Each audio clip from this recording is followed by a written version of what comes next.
Welcome to the Sales Revolution. I'm Ingrid Maynard, Managing Director and founder of The Sales Doctor, and I invite you to join the Sales Revolution by signing up to my newsletter on the link below in the show notes. And to make sure that I can do more of the interviews that you like the most, please click on the like button and subscribe to make sure that you get all of the latest episodes. I'm joined today by Shaun Carey, who is the Chief Sales Officer at Tradeware. Welcome, Shaun. Hi, Ingrid. It's good to be here. Yeah, it's lovely to see you. Fantastic Likewise. to have you here. Now, your career in sales is deep in experience and industry knowledge. You've got over 25 years in national roles and leading national teams. Can you please walk us through your career up to the current role at Tradeware? And I guess, when you started your career, did you think that it would take you where it has? It feels like I'm going a long way back, more than 25 years, but thanks for the opportunity. I guess, no, I didn't think that I would have the career that I've had in sales. My first sales role actually came out of retail and worked for a company called SodaStream. And that was really interesting, a small, relatively small company at the time. But it was the typical introduction to sales. Here's your car keys and a Melways, or a street directory for those that don't know what a Melways is, and a list of customer cards, and away you go. So, and it was a real change up, from working in a retail environment, to being very much out on the road on your own. But a change up I've really benefited from, at this stage. So I was there for a little while, and then, probably only 6 months. And then a friend of mine was working at Spring Valley Fruit Juices, and they had a role going, and he asked me to go and apply, so I went and took on a role with Spring Valley Fruit Juices in sales, which was kind of my real first, more formalised role in sales. There's a lot more structure and reporting and supervision, and perhaps more akin to a sales role than the first step into SodaStream. But a really good environment to work in. I was there for about 5 years, and worked my way through in different roles. Eventually was promoted to a sort of a supervisor role, and then relocated to Adelaide with Spring Valley as their sales manager. And so that was kind of a big step to go from being supervisor to sales manager, but also in another state. But it was a good opportunity at the time, and one that I sort of grasped, as an opportunity in and of itself. So that was a bit of fun. While I was there, I think I was a bit impetuous, but I changed and went to work for a competitor. And it's not when you stop and think about, was it a good decision or not? A couple of times through my career, I've gone to competitors, and each time I've done that, it hasn't worked out. So that's interesting, in its own right. But went to a competitor, Berry Fruit Juices, was there for a couple of years, and then, with the yearning to come back to Melbourne, where family was, I sort of resigned and came back to Melbourne without a job to go to, and for a couple of months just did odd jobs around the place, and then was able to pick up a job at Dairy Farmers. So again, similar sort of industry, beverage, consumer goods, as a distributor manager. And there was an interesting role at the time that the dairy industry was going through a fair bit of deregulation. So there was a bit of uncertainty and a lot of structural change in the industry. And Dairy Farmers in Victoria was probably the number 3 in the market. So it was a pretty tough gig to, maintain supply through distributor networks with a number 3 brand. But it was a good role just to sort of, it was very, very B2B, so to speak, in selling. We had a bit of a structural change at Dairy Farmers at the time, and I ended up as the sales manager. And that was a little bit, we needed to perhaps go through a bit of a reset with the team and sort of change the business plan, and we were given permission from the general manager at the time to be a little bit disruptive in the market. it was really good where we could, take that approach, and really engage the team and go to market as the number 3, but with quite a disruptive approach to what we'd been doing previously. So that was a lot about engagement and bringing fun back to work, and getting employees to buy into that opportunity. So I learned a lot about kind of people, and building a motivating environment for people, where it previously had been pretty hard work from a motivation perspective. So you're going to ask a question? No, sorry. No. From there, I went to a competitor, Frontera, very, very different role in their food service business, and had the opportunity to manage accounts such as McDonald's and Hungry Jack's and Baker's Delight. It was very, very B2B focused, and it was my first real exposure to a much broader decision-making set within a customer network. So it was dealing with, supply chain, technical, project management, and it was very prescriptive in terms of, product solutions. It was quite a good role, but like I said before, each time I'd gone to a competitor, it didn't quite work out. So that position was made redundant, which kind of blindsided me a little bit. But I think I'm not the only person in their career that's had a position that was made redundant. And I think I didn't work for about 4 months, and fortunately, I had started an MBA at the time, so I threw myself into the study. And then an opportunity came along to join Sally's, which is a division of Dulux Group in the hardware industry. And I started in that. My first role at Sally's was as the channel business manager, and I was looking after the Bunnings account, which was really good. I'd not worked in hardware before, nor had I worked with Bunnings. And they're a super customer to work with, fairly pragmatic. This is a long time ago, but fairly pragmatic, how they do things, quite relationship, driven and focused, and very much a culture around, hey, things are going well, let's share the wins, but if things aren't working, come and talk to us and we'll work it out, but then we move on.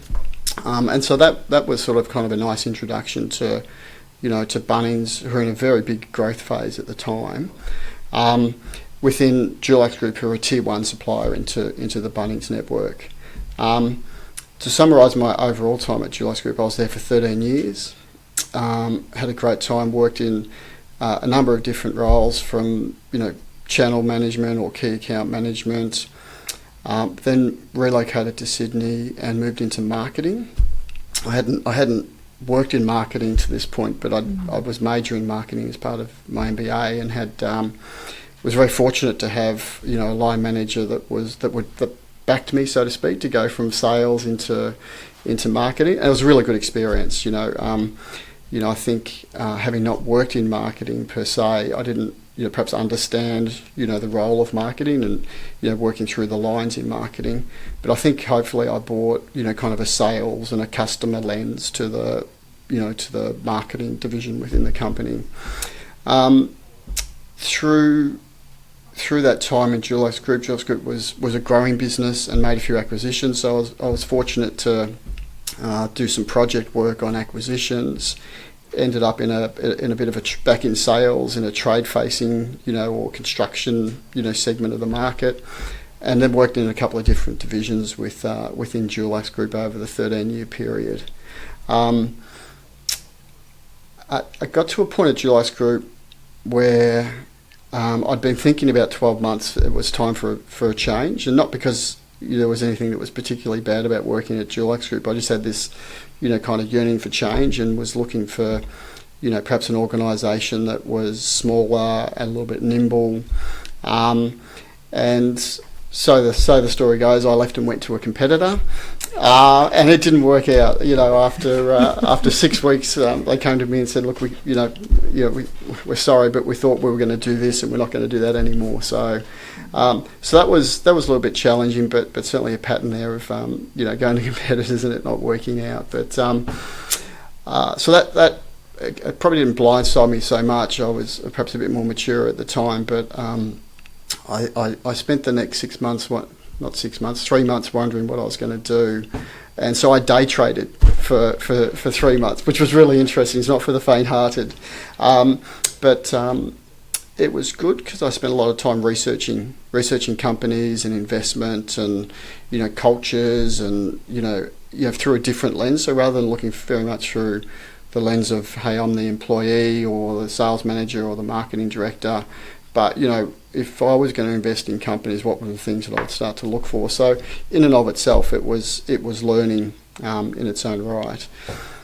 Not too long after that, an opportunity came along at Tradeware, and that's where I am today. So I've been with Tradeware for about 4.5 years, and we also we're very much in the hardware channel, dealing with Bunnings and Mitre 10 and the paint channel and the like. So and we're a really good company. It's we're a bit of a hybrid, so to speak. Tradeware has brands that we own.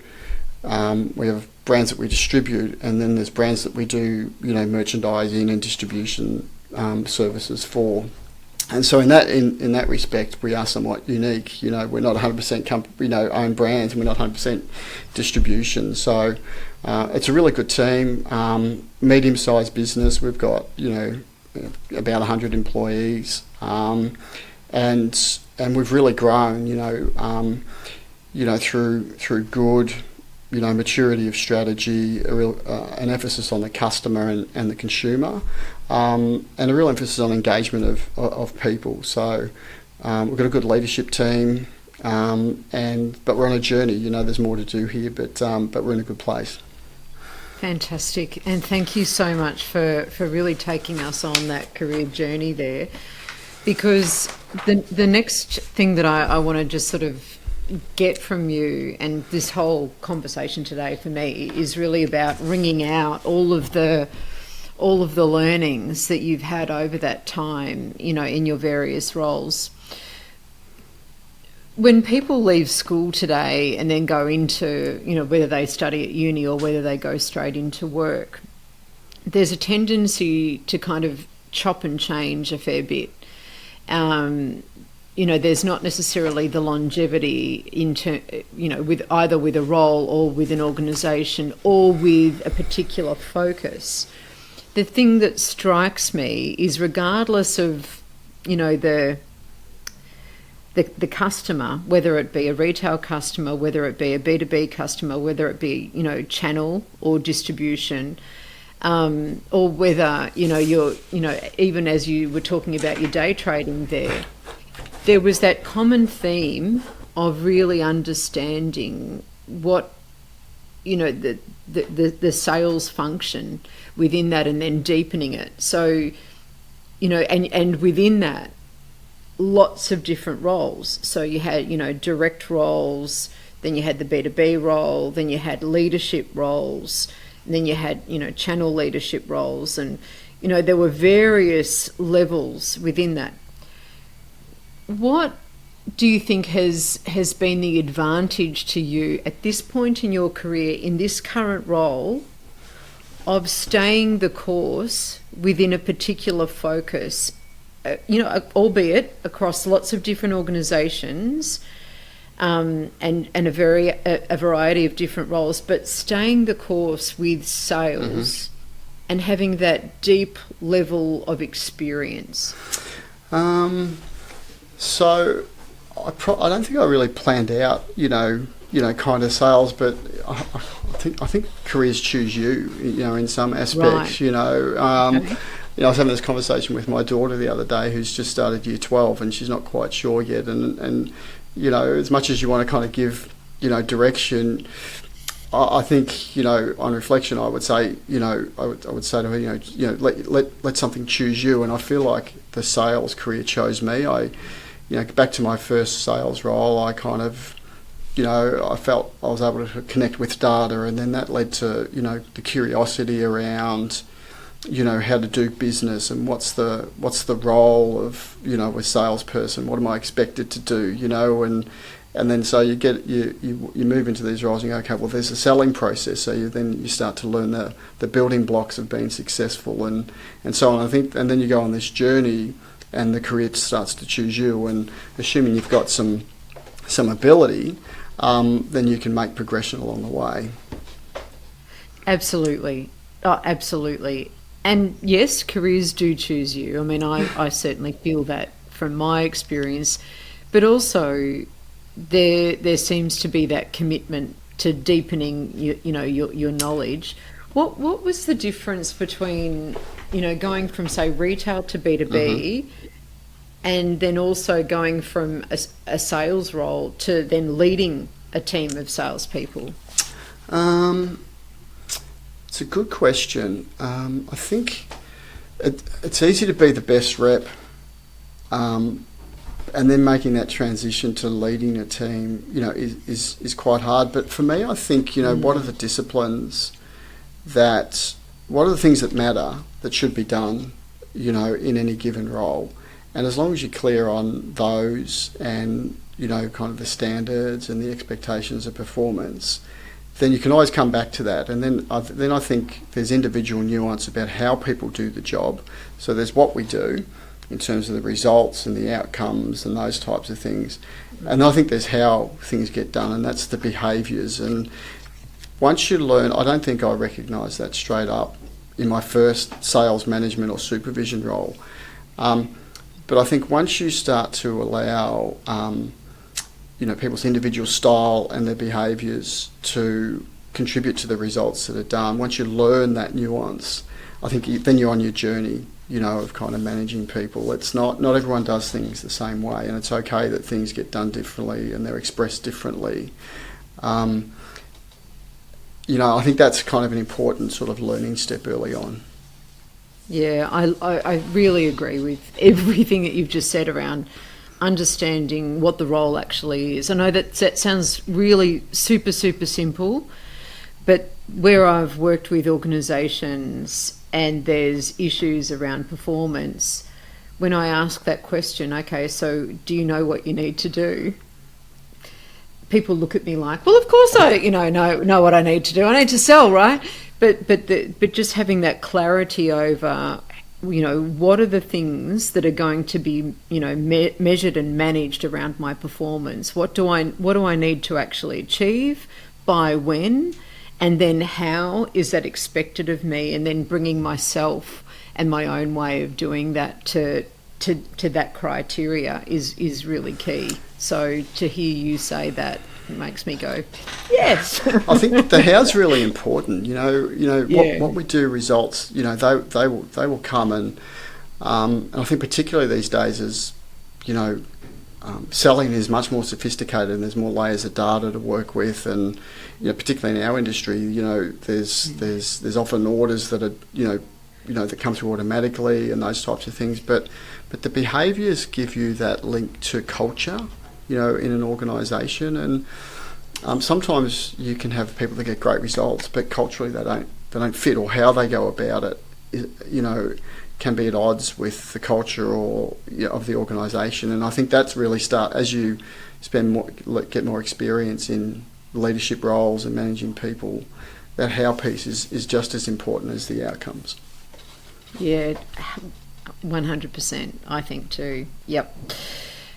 I want to just talk about how competitive it's been in the last 12 months in particular for the best sales talent, and even if we kind of go back only, 12 months ago, it was almost, how can we keep our team members, because we're absolutely paranoid that they might get a better offer and get more money and go elsewhere. That's actually softened just a little bit, in just more recently, with many experienced sales leaders and people looking for great roles and sort of staying put a little bit more.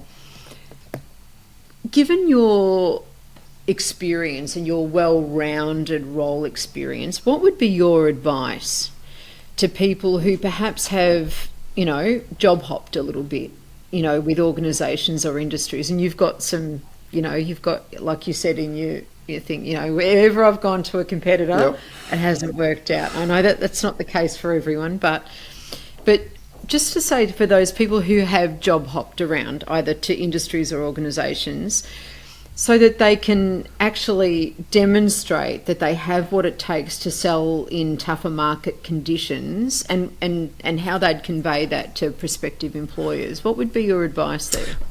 It's a good question, and maybe I should have taken my own advice about the job hopping, but anyway, that's a different matter, right?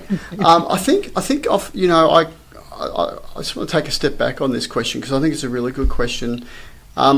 Often, most people leave organisations for really legitimate reasons, and I always pay respect to that, whether it's a relationship or, the pace of the individual is different to the pace of the organisation, or vice versa, or there's a sense of security, that may not be there, or, an engagement piece that's not quite right. So I try not to sort of look at someone's, application and kind of think about it in a job hopping sense. I think of it more as much as an opportunity sense. But I always like to think of the recruitment process as an opportunity for employers to get to know the candidate, but the candidate to very much get to know the employer. And I really encourage people, and the advice I give to people is be curious about the employer, because it doesn't have to be. If you go down a process and it doesn't feel right, you don't have to take that job. So that would be kind of first and foremost, really take that time to get to know the employer. But the advice I would give to candidates, whether they're job hopping or changing jobs or looking for the next opportunity, the things that I personally look for, it's the capabilities to do the job and get the results, but it's the how stuff that we were talking about a little bit earlier. And I think about things like, the capacity of someone.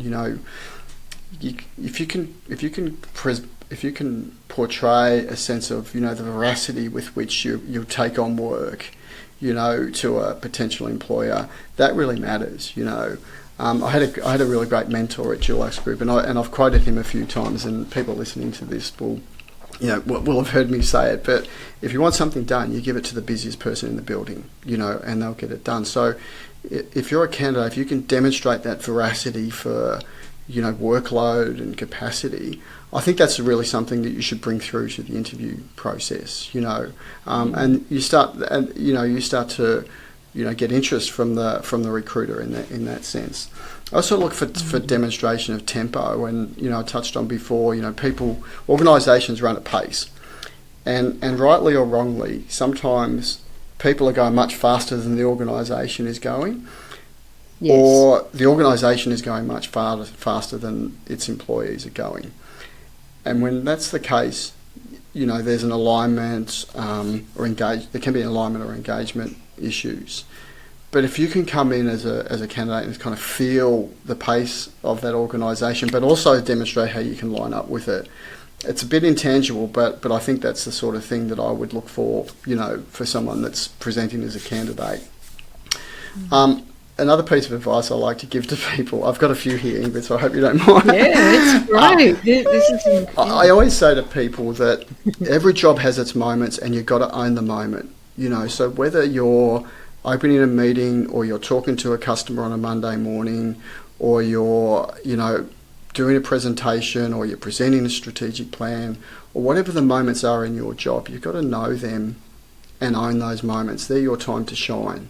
And every job's got them, And so talking to a candidate, I really want to see, I'd love to see how a candidate can demonstrate, where they own those moments, not where they own the moments, but that they understand the moments, and they can give examples of where they've owned those moments.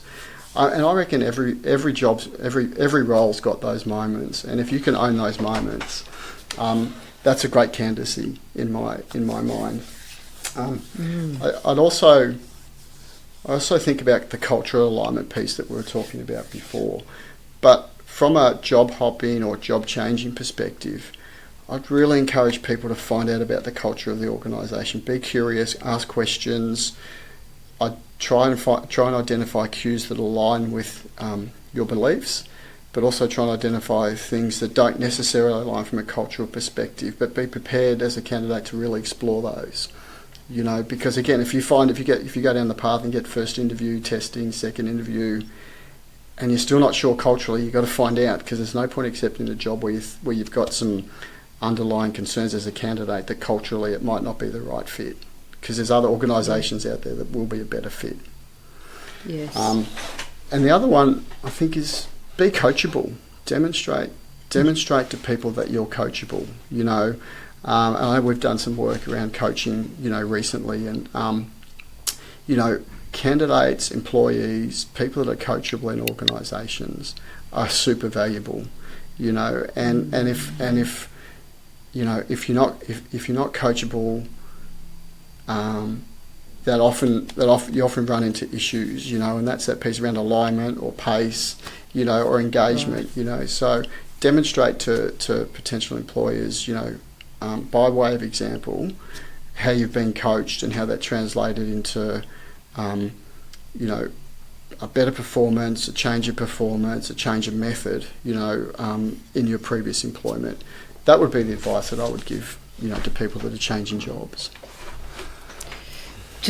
There was just so much there. There are a couple of things that I just wanted to highlight, and I just wonder whether I'm going to make these the byline of this podcast, which is, understanding the moments and then giving examples of when you've owned them. I think that's gold. And the coachability piece, I think that if somebody demonstrates that they're coachable, it also suggests that they have a high level of self-awareness as well. And when somebody, in my experience, has a really high level of self-awareness, they're far more open to doing things differently. They have a different sense of self. They have a different sense of their capabilities, and it's kind of a bit more right-sized. There's not necessarily ego attached to that, because it's almost like, in order to be self-aware, they have to kind of park their ego for a minute, because some of it's humbling, and some of it's really good, but it's about, just accepting what they need to do differently and, embracing the things that they're already doing well. Yeah, you're right. It's there has to be a fair bit of trust in coaching. It's that I believe coaching is should be a positive, engaging, rewarding experience, not a performance management session. But I think that ability to be coachable shows buy-in and engagement and trust. That there's a level of trust there to say, okay, well, the company that I'm working for, wants to invest in this coaching program, and I actually want to, draw in as much as I can, and have good, meaningful conversations with my coach to deliver better outcomes. Yeah, yep, absolutely. Now, I know I'm a little bit biased here, okay, when I say this, but Tradeware is pretty special. It's special in lots of ways, but one of the ways that I think is an example of how special it is the fact that you've got some people in the team that have been with Tradeware for decades. What lessons can you share that other businesses could take on board at a time when retaining the best people matters so much more? I think we are lucky. I think recently we celebrated somebody that had been with us for 35 years and somebody for 25 years. And I think it's terrific for a company that's got 100 employees, we go back from there. So, and I think it's a little bit about the hardware industry. There's in the hardware industry, there's a lot of people that have been around for a long time, and that says a lot about the industry and the suppliers that are in it and the customers that are in it. But you're right, Tradeware is very fortunate. I think we have a multi-level approach to sort of retention and keeping people and talent within the business. Sort of at a strategic level, we talk about our business priorities. And one of those is around great people and capability, and this business priority manifests itself culturally. We talk about an environment that allows our team to be the best version of themselves in the workplace. And that's a bit intangible as well. But if we sort of have that as kind of a strategic priority, and then build programs and outcomes along those lines. That's what we're trying to do, is give people the opportunity to be the best version of themselves. So I think furthermore to that, we genuinely care about our people, and there's the results piece, but there's generally care within the business, and we've got some good leaders at this. We do a lot of little things that show we care, from recognising milestones, supporting difficult times, a phone call and a check-in, see how people are going, and it's the whole kind of leadership team and sort of the next level within the company that sort of embraces that aspect of care. So something I've got to keep working on. It probably doesn't always come naturally to me, but I've got some good people around me for by way of example. So but generally we care about people, but beyond that and the strategic business priority, we've got good pathways. Good succession planning. I think in the last 12 months we've had sort of 4 or 5 people in the company that have gone into different roles. Sort of plan changes, into different roles, from, our operations manager in Queensland coming out of running the warehouse into a, purchasing role, our sales manager in Victoria, and our Bunnings account manager, they changed roles, so that's really good succession planning. We've got good learning and development within the organisation, and it's a bit of a journey that we're on. We want to, build this sort of learning framework and learning mindset around the capabilities that the business needs, and we're doing a good job there. So we'll continue to do that. We've got leadership programs, and we put emerging leaders through that same program as well. So you start to get this sort of broader spectrum of leadership capability, but not just leaders because people are in the role, but people that are, going to come through. They start to hear the same frameworks and language, and start to connect the dots between leadership thinking and in situ thinking within their roles. And of course we've invested recently in coaching of our sales leaders. So, with the business priority context, genuine care and good pathways, I think that, when you put all that together, it really, helps from a retention point of view. Yeah, look, absolutely. When you were talking about the Emerging Leaders Program in particular, I just thought, how meaningful that would be for somebody who understands that the business that they're working for and in at the moment actually has in their dream, a future for them, and is investing in that future for them. And what better way to keep really great people connected to the business, like you said, not just for the future, but also in situ now, for whatever their role is. Yeah, I think we're planning to do the next wave of that in the next financial year. So it'd be good to sort of reboot that program and a bit of a refresher, and also bring through, the next wave of, kind of talent within the business. Yeah, absolutely.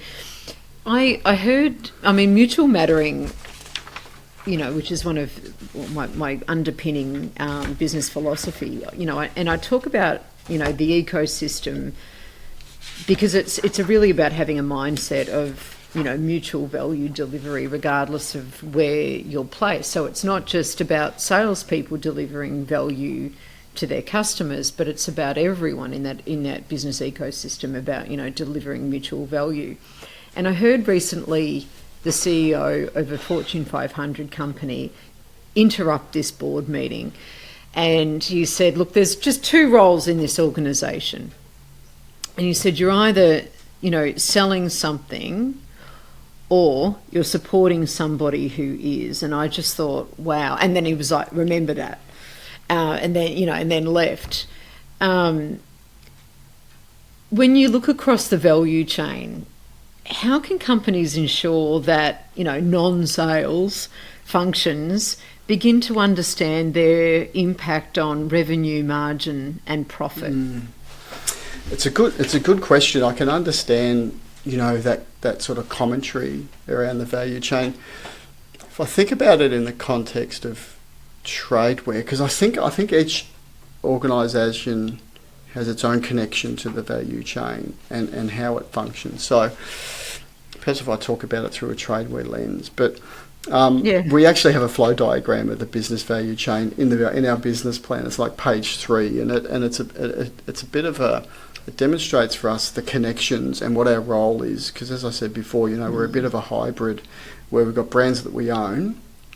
And if you think about the business value chain on the brands we own, we're responsible for everything that's end to end. But we've also got brands that we distribute, and in that business value chain, there's some things that we might do, and there's some things that our suppliers might do. So just kind of that's knowing what role we've got in the business value chain relative to the brand is really important for us. So we often show the value chain in team meetings and business updates and planning meetings and quarterly business reviews and so on. So it's got some stickiness in our business in and of itself. So, but we don't specifically call out the customer role or the customer supporting functions in the business, but we place a really heavy value on alignment in the business, and it's alignment all the way from our shareholders and our board, right through the lines of the business. So I think through alignment, each of the functions within the business, play a part in the outcomes that we deliver. So value chain gives us guidance and steps and roles to play, but alignment is the piece that makes it hang together in our view. And that alignment is really, really important. So we start with our long range plan, and that's our baseline or our North Star, so to speak, from an alignment point of view. That sort of then gets translated into our category plans and our brand plans and our budget and so on. So again, the connection from value chain to alignment, is really, really important.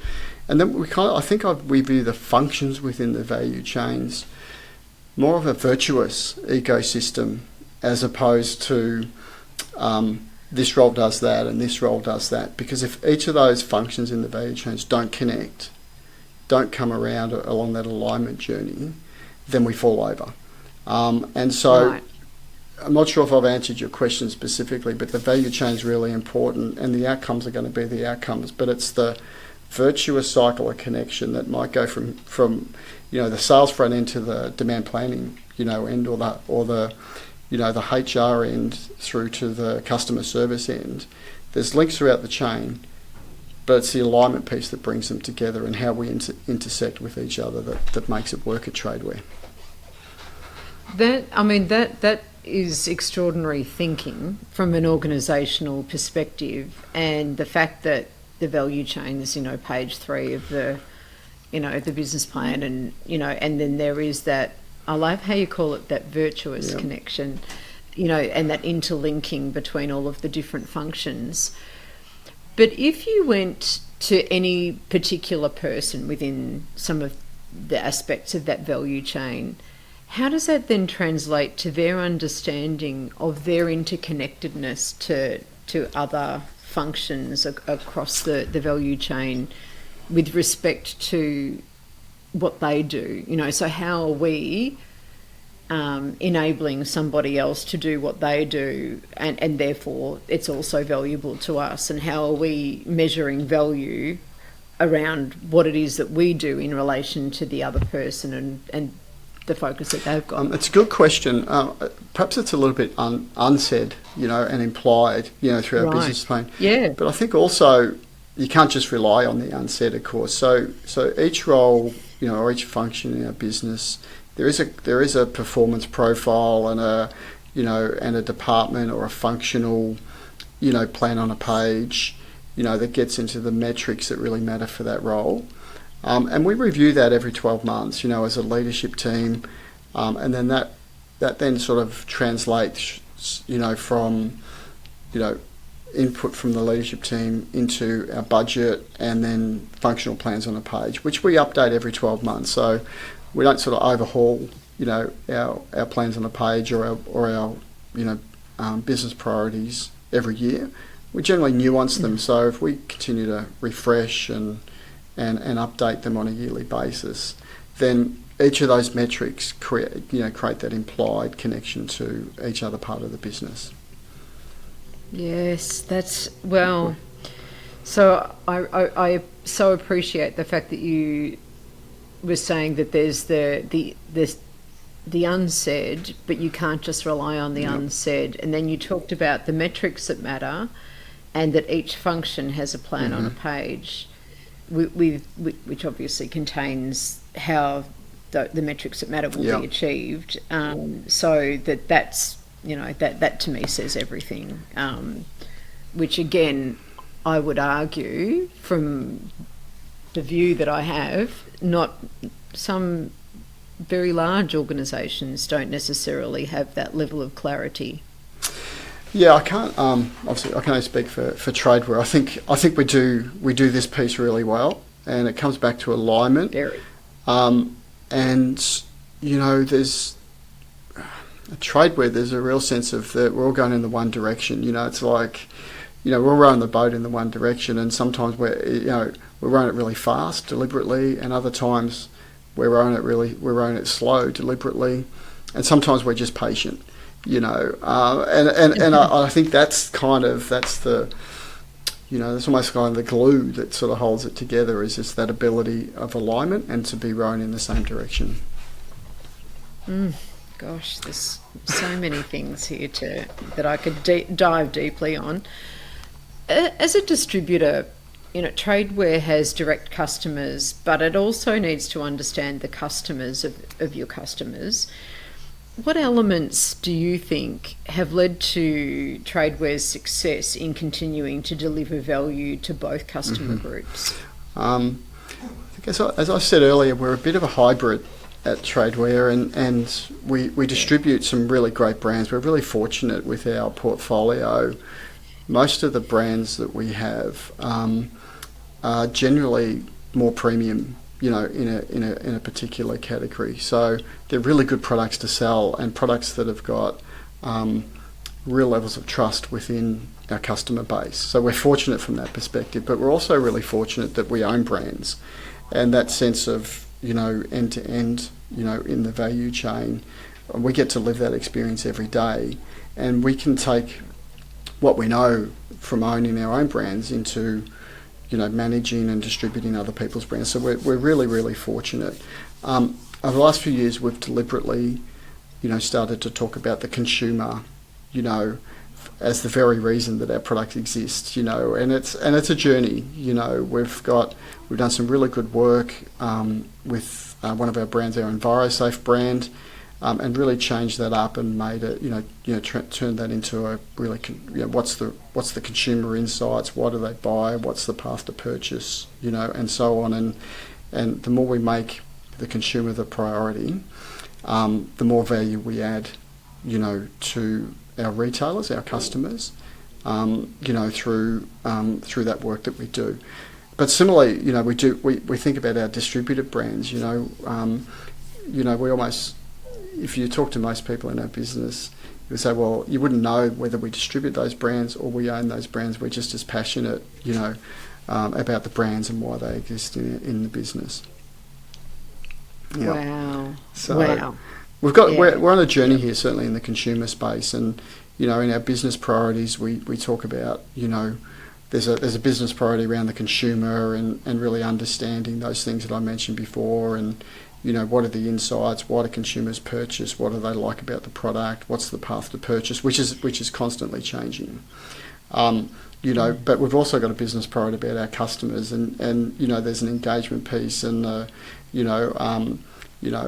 all the basics that you've got to do around DIFOT and SciFOT and those types of things. But to the extent that they kind of recommend Tradeware as a supplier, we take value out of being an important trusted partner to our customers as well. Yep. What do you think makes? What are the things that you do deliberately that make you a trusted partner? There's a chance for a really long answer to that question. Look, I just think that we're really clear on what the metrics are, what the baseline metrics are for a customer. We deal with Bunnings, we deal with Mitre 10, so what's important to them on a day-to-day basis. But I think it's not just it's not just SIFOT and DIFOT, and it's growth versus category growth is really important. If you've got products that are outgrowing category growth, then I think that's expected, and you've got to step into that expectation, which we do. But it's the in-store stuff that really matters. It's training and presentation, having capability within our sales force, to engage, the people that are serving customers and give them product training and those types of things. But also walk and talk with the decision makers, really, really important as well. But I think most important, you've got to have brands that our customers trust, and we're in a very fortunate position that we've got mature brands in mature channels of distribution, and there's a lot of trust with our brands. Yeah, a lot of trust with the brands because they continue to deliver. Yeah, absolutely. But there were a few things there that, you're speaking my language when you say, what's important to them day to day from a business perspective, but also from that decision maker perspective. And you talked about the ability of the team to walk around with those decision makers. The training that they deliver, the presentations that they deliver, their capability. So it's a multi-level and constant process of deepening that level of trust. Shaun, I have so appreciated your preparation for today and your time, and I hope it does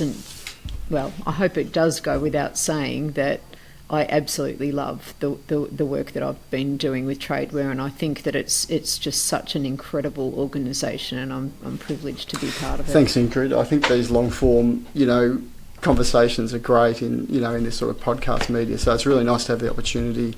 The work that we've done recently with our team, we're on a journey as well, and we're looking forward to continuing that. So thank you, and appreciate your time, and we'll talk soon.